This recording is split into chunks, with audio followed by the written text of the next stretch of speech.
আসসালামু আলাইকুম। দেখেন আমের গাছটা অনেক আম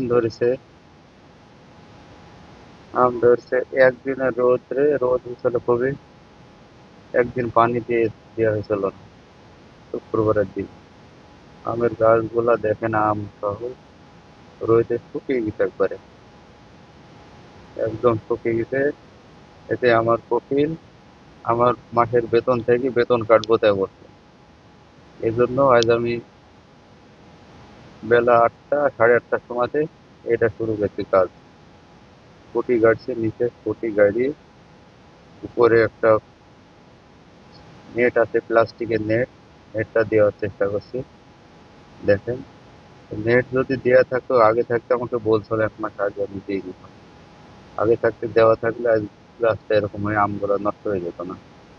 আমগুলো সব অর্ধেক আম নষ্ট হয়ে গেছে। যেগুলো পাতার নিচে আছে আম, সেগুলো ভালো আছে। যেগুলো উপরে ছিল সব পাতাও শুকিয়ে গেছে, আমের গাছের ডালগুলো শুকিয়ে গেছে, আমগুলো নষ্ট হয়ে গেছে একবারে। যেগুলো নিচে আছে আম, ওইগুলো ঠিক আছে, ভালো আছে আমগুলো। এই জন্য আজ আমি নেট দিয়েছি, নেট উপরে ঘর বানিয়ে দিয়েছি। আর এখন রোদ লাগবে না। আর নিচে জায়গা একটু বড় করেছি, করে পানি ভরপুর পানি দিয়েছি। দেখেন, আপনাদেরও যদি এরকম সমস্যা থাকে, এরকম করবেন, দেখবেন একটা আম নষ্ট হবে না। আমগুলো অনেক সুন্দর থাকবে। থ্যাংক ইউ, ধন্যবাদ।